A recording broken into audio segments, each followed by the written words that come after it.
and welcome to this week's Fireside Chat. This week we are talking about love for service. So you all might be wondering what that has to do with leadership. Well, one of ATC's core values is servant leadership. So I thought this would be a really great thing to talk about this week and bring in. So this week we are reading A Boy Like You. And I hope y'all really like this book. I enjoy it. I think it has a lot of great messages about service and so yeah, let's get into it.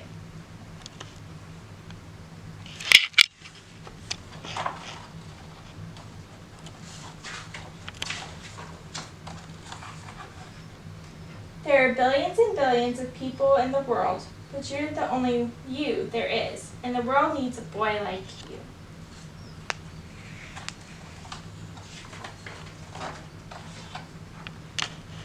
A world needs a boy to be kind and helpful, to be smart and strong. Maybe your strong is making sure everyone has a chance to play. Maybe your smart is knowing precisely the right, perfect pass to make. Oh boy, be you. The you that makes you feel the most alive. Play hard, but play fair. Be a great teammate. Say, nice goal and good try. Don't say you throw like a girl, ever. And remember, there's so much more than sports.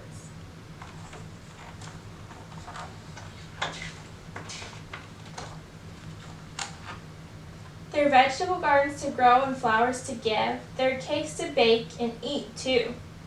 There are instruments to play and songs to sing. There are stories to read and stories to write. There are science experiments to do and math problems to solve. Oh boy, be curious.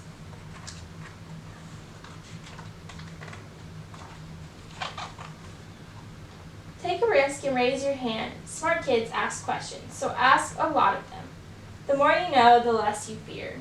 Here's a secret that not many people know. Fear and bravery are partners. You can't be brave without first being afraid.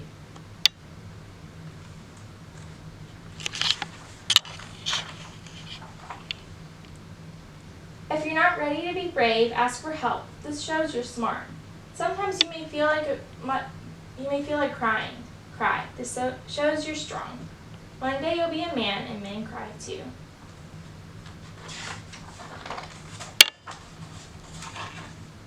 Oh boy, dream big. You're unique, and your dreams are yours to dream.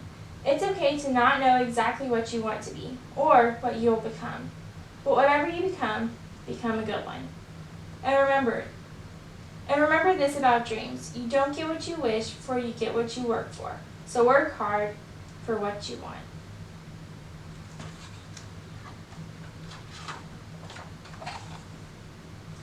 In this world, you meet all kinds of people. All of them are different. Ask people to tell you their stories. Then listen hard. Stories connect all of us. They're part of what makes us who we are. Don't forget to tell your own story too.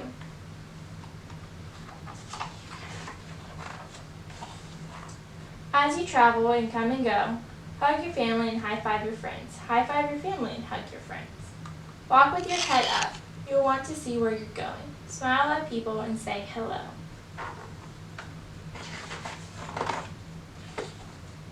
Leave every place you visit better than you found it, and leave every person better than you found them.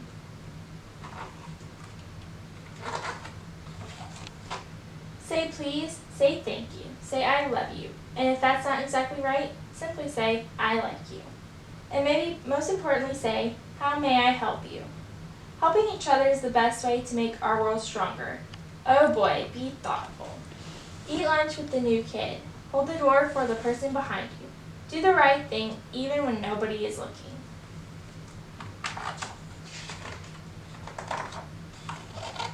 And most of all, be you. You'll discover that the best you is the you that's all you. Not a little you and a little someone else. You are original, and that's a wonderful thing. Always remember, the world needs a boy, a smart boy, a brave boy, a kind boy. Oh boy, a boy like you.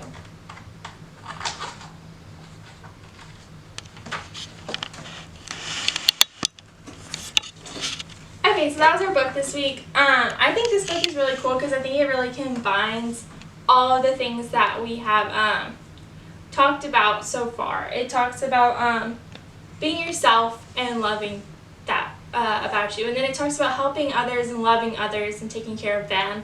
And it talks about taking charge and initiative to do great things. And I think that ties in love for yourself, love for others, love for leadership. And now you can combine all these in that love for service that we're focusing on this week. I love how this book talks about serving others in the simplest way. It's just asking how they're doing. And I think that's really important in camp because you can serve others by just being there and being present and being you. So I hope y'all enjoyed this book, and I hope y'all enjoyed the other half of this talk I have prepared for y'all.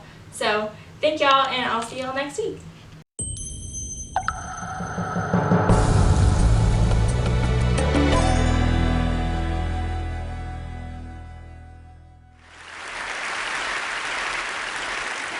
I used to think the whole purpose of life was pursuing happiness. Everyone said the path to happiness was success, so I searched for that ideal job, that perfect boyfriend, that beautiful apartment. But instead of ever feeling fulfilled, I felt anxious and adrift. And I wasn't alone. My friends, they struggled with this too. Eventually, I decided to go to graduate school for positive psychology to learn what truly makes people happy. But what I discovered there changed my life. The data showed that chasing happiness can make people unhappy. And what really struck me was this. The suicide rate has been rising around the world, and it recently reached a 30-year high in America. Even though life is getting objectively better by nearly every conceivable standard, more people feel hopeless, depressed, and alone. There's an emptiness gnawing away at people, and you don't have to be clinically depressed to feel it. Sooner or later, I think we all wonder, is this all there is? And according to the research, what predicts this despair is not a lack of happiness. It's a lack of something else, a lack of having meaning in life. But that raised some questions for me. Is there more to life than being happy?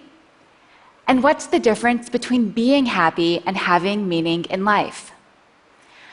Many psychologists define happiness as a state of comfort and ease, feeling good in the moment. Meaning, though, is deeper.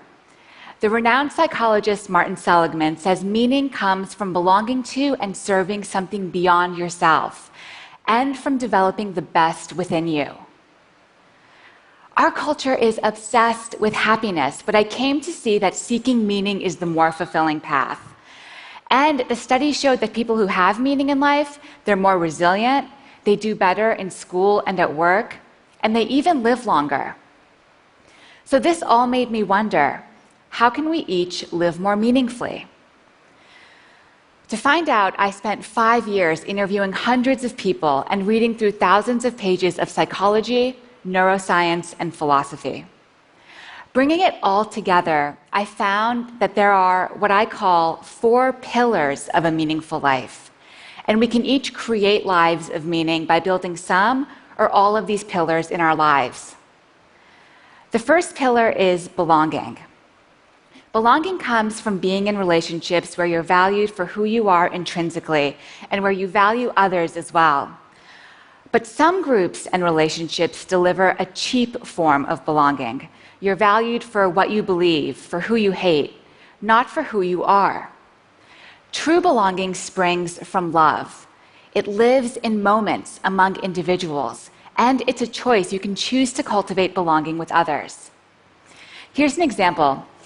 Each morning, my friend Jonathan buys a newspaper from the same street vendor in New York. They don't just conduct a transaction, though. They take a moment to slow down, talk, and treat each other like humans. But one time, Jonathan didn't have the right change, and the vendor said, "Don't worry about it." But Jonathan insisted on paying, so he went to the store and bought something he didn't need to make change. But when he gave the money to the vendor drew back. He was hurt. He was trying to do something kind, but Jonathan had rejected him. I think we all reject people in small ways like this without realizing it. I do. I'll walk by someone I know and barely acknowledge them. I'll check my phone when someone's talking to me. These acts devalue others. They make them feel invisible and unworthy. But when you lead with love, you create a bond that lifts each of you up. For many people, belonging is the most essential source of meaning, those bonds to family and friends. For others, the key to meaning is the second pillar, purpose. Now, finding your purpose is not the same thing as finding that job that makes you happy. Purpose is less about what you want than about what you give. A hospital custodian told me her purpose is healing sick people. Many parents tell me, my purpose is raising my children. The key to purpose is using your strengths to serve others. Of course, for many of us, that happens through work. That's how we contribute and feel needed. But that also means that issues like disengagement at work, unemployment, low labor force participation, these aren't just economic problems, they're existential ones too. Without something worthwhile to do, people flounder. Of course, you don't have to find purpose at work, but purpose gives you something to live for, some why that drives you forward. The third pillar of meaning is also about stepping beyond yourself, but in a completely different way. Transcendence. Transcendent states are those rare moments when you're lifted above the hustle and bustle of daily life. Your sense of self fades away and you feel connected to a higher reality. For one person I talked to, transcendence came from seeing art. For another person, it was at church. For me, I'm a writer, and it happens through writing. Sometimes I get so in the zone that I lose all sense of time and place. And these transcendent experiences can change you. One study had students look up at 200 feet tall eucalyptus trees for 1 minute. But afterwards, they felt less self-centered, and they even behaved more generously when given the chance to help someone. Belonging, purpose, transcendence. Now, the fourth pillar of meaning, I found, tends to surprise people. The fourth pillar is storytelling, the story you tell yourself about yourself. Creating a narrative from the events of your life brings clarity. It helps you understand how you became you. But we don't always realize that we're the authors of our stories and can change the way we're telling them. Your life isn't just a list of events. You can edit, interpret, and retell your story, even as you're constrained by the facts. I met a young man named Emeka who'd been paralyzed playing football. After his injury, Emeka told himself, "My life was great playing football, but now, look at me." People who tell stories like this, "My life was good, now it's bad," they tend to be more anxious and depressed. And that was Emeka for a while. But with time, he started to weave a different story. His new story was, "Before my injury, my life was purposeless. I partied a lot and was a pretty selfish guy. But my injury made me realize I could be a better man." That edit to his story changed Emeka's life. After telling the new story to himself, Emeka started mentoring kids, and he discovered what his purpose was: serving others. The psychologist Dan McAdams calls this a redemptive story, where the bad is redeemed by the good. People leading meaningful lives, he's found, they tend to tell stories about their lives defined by redemption, growth, and love. But what makes people change their stories? Some people get help from a therapist, but you can do it on your own too, just by reflecting on your life thoughtfully. How your defining experiences shaped you, what you lost, what you gained. That's what Emeka did. You won't change your story overnight. It could take years and be painful. After all, we've all suffered and we all struggle.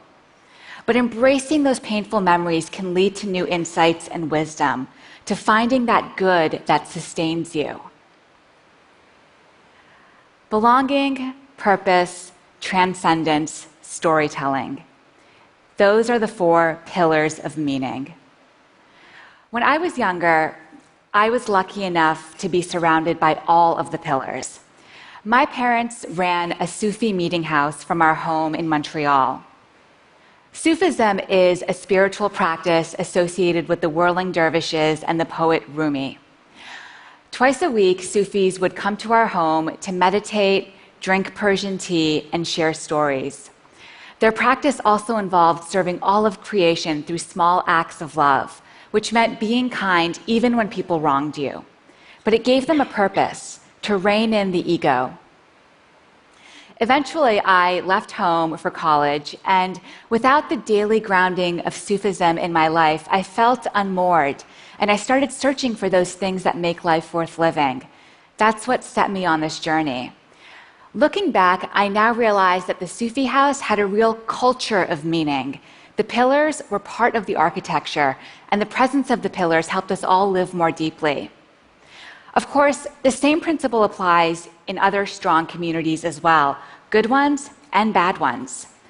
Gangs, cults, these are cultures of meaning that use the pillars and give people something to live and die for. But that's exactly why we, as a society, must offer better alternatives. We need to build these pillars within our families and our institutions to help people become their best selves. But living a meaningful life takes work. It's an ongoing process. As each day goes by, we're constantly creating our lives, adding to our story. And sometimes we can get off track. Whenever that happens to me, I remember a powerful experience I had with my father. Several months after I graduated from college, my dad had a massive heart attack that should have killed him. He survived, and when I asked him what was going through his mind as he faced death, he said all he could think about was needing to live so he could be there for my brother and me, and this gave him the will to fight for life. When he went under anesthesia for emergency surgery, instead of counting backwards from 10, he repeated our names like a mantra. He wanted our names to be the last words he spoke on earth if he died. My dad is a carpenter and a Sufi. It's a humble life, but a good life. Lying there facing death, he had a reason to live: love. His sense of belonging within his family, his purpose as a dad, his transcendent meditation repeating our names, these, he says, are the reasons why he survived. That's the story he tells himself. That's the power of meaning. Happiness comes and goes, but when life is really good and when things are really bad, having meaning gives you something to hold on to. Thank you.